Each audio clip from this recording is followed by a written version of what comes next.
Hi everyone, I hope you're well. You may have seen from my post yesterday that I'm planning on doing a 7-day foam rolling challenge next week. However, I thought it would be a good idea to do an extra video before that to give my advice and recommendations on what sort of foam roller to buy if you haven't done already, and also it may also influence your decision of whether or not to increase the number of foam rollers you have and buy maybe a different one for different purposes. So I'm going to give my opinion on what I think is probably the best option to do, and also according to some research evidence as well. So the basic sort of foam roller is sort of one like this. So and it is literally, it lives up to its name, it is literally made of foam. Okay, so it is quite soft, you know, you can sort of squeeze it and you can feel it sort of indenting a bit. So this, I would say, is probably a sort of more beginner's foam roller to have. This is the first one that I bought quite a few years ago.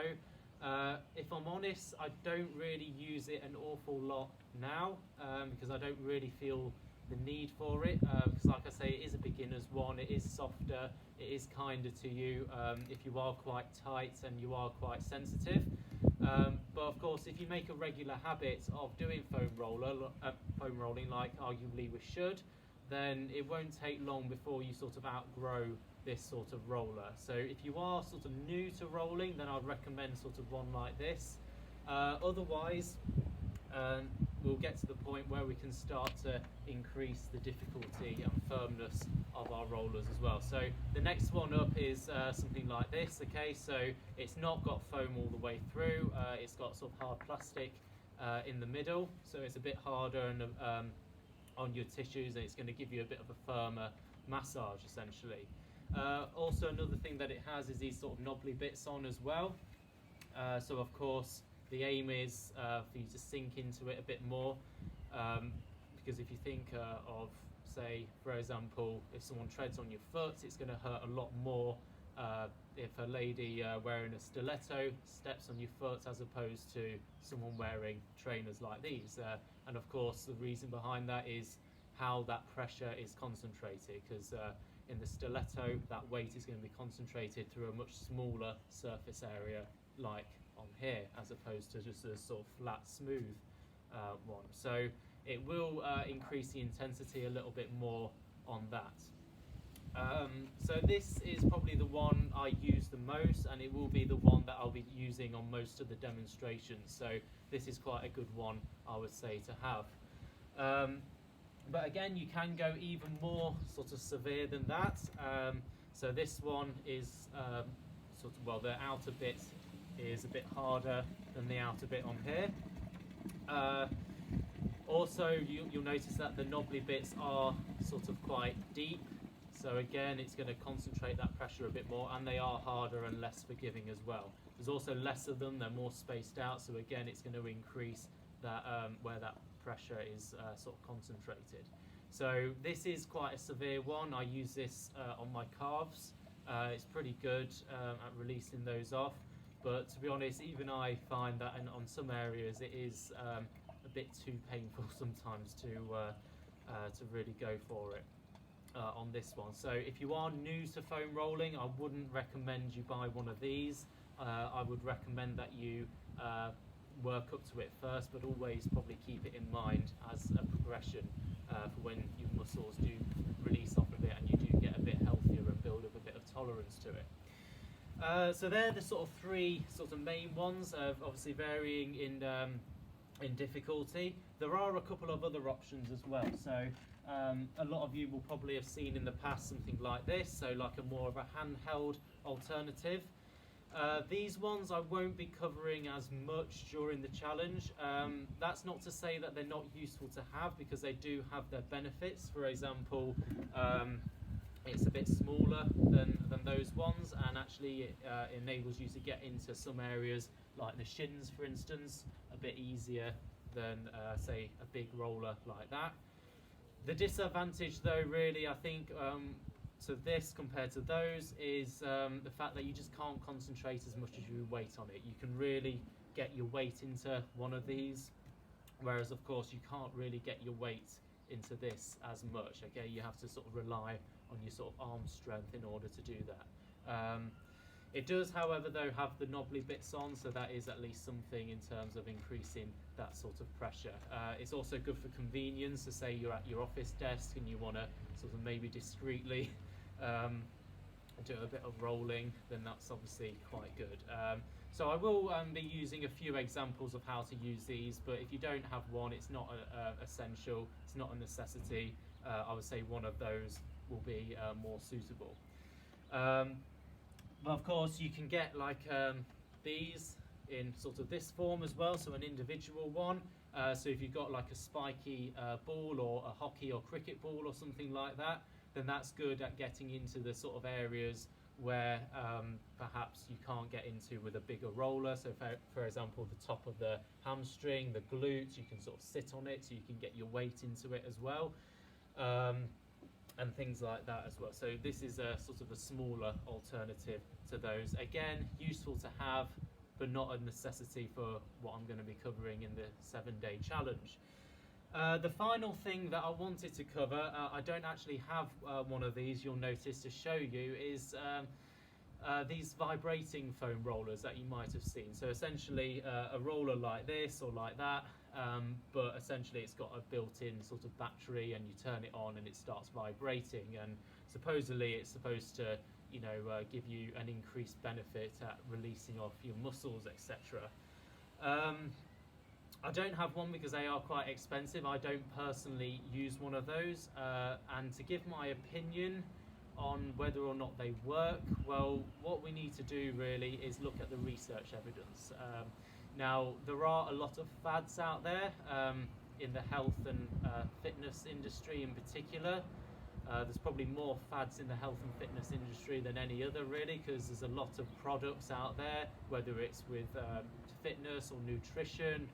A lot of products which have a lot of very, very bold claims about what benefits they actually provide, and generally speaking, it's not usually the case in which they don't usually give those benefits perhaps as much as they advertise. What we actually have to do in those scenarios is to look at the research evidence, so the proper scientific research studies that have taken place, and not just sort of anecdotal experience by talking to other runners or sports people or whatever. That's not proper research evidence, that's just people's experience. What we want is a controlled research study. Now, there are a few studies out there, some of which I managed to find on this subject. There isn't an awful lot out there, though, if I'm honest, because it is still quite a new thing in the research. They haven't been around for that long because, like I say, it is sort of a new fad, sort of in fashion at the moment, and it does take time, obviously, for research to be done and to get published and for us to then sort of start acting upon all that.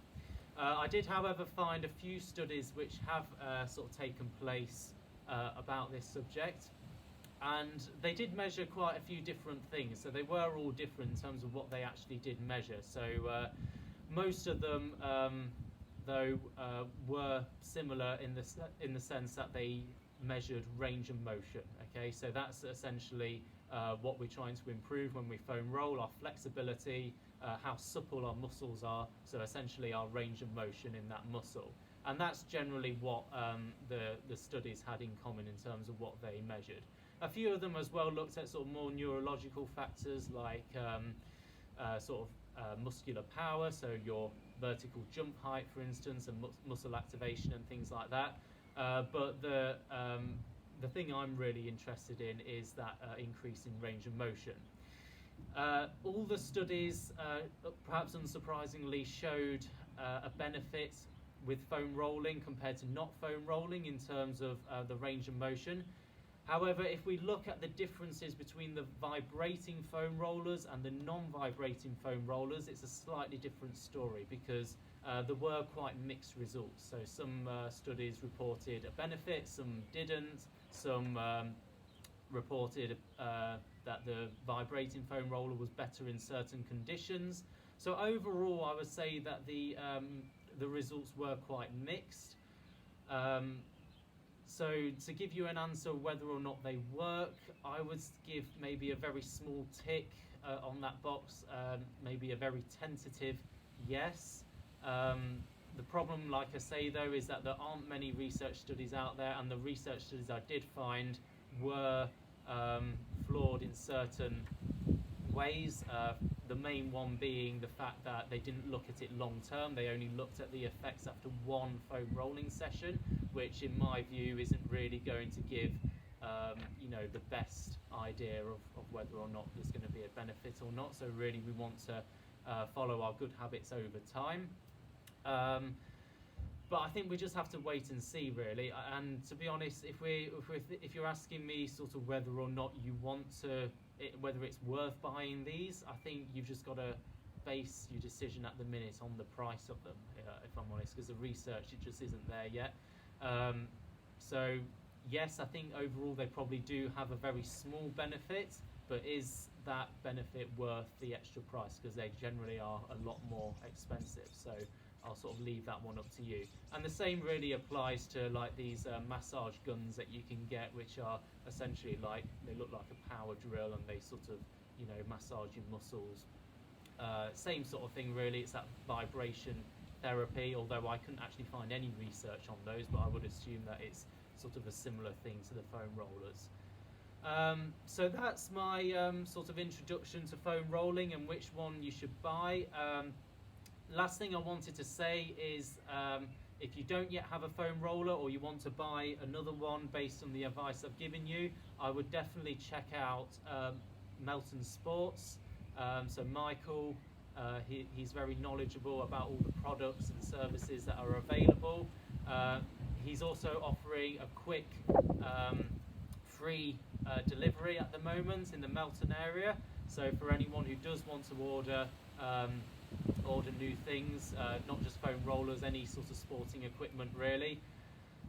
He's always got a few foam rollers in stock, but he has the ability to quickly replenish that stock if there's an increased demand as well. So I'll definitely try and support a local business, obviously during these unprecedented times, because it is quite difficult for us all if we're self-employed.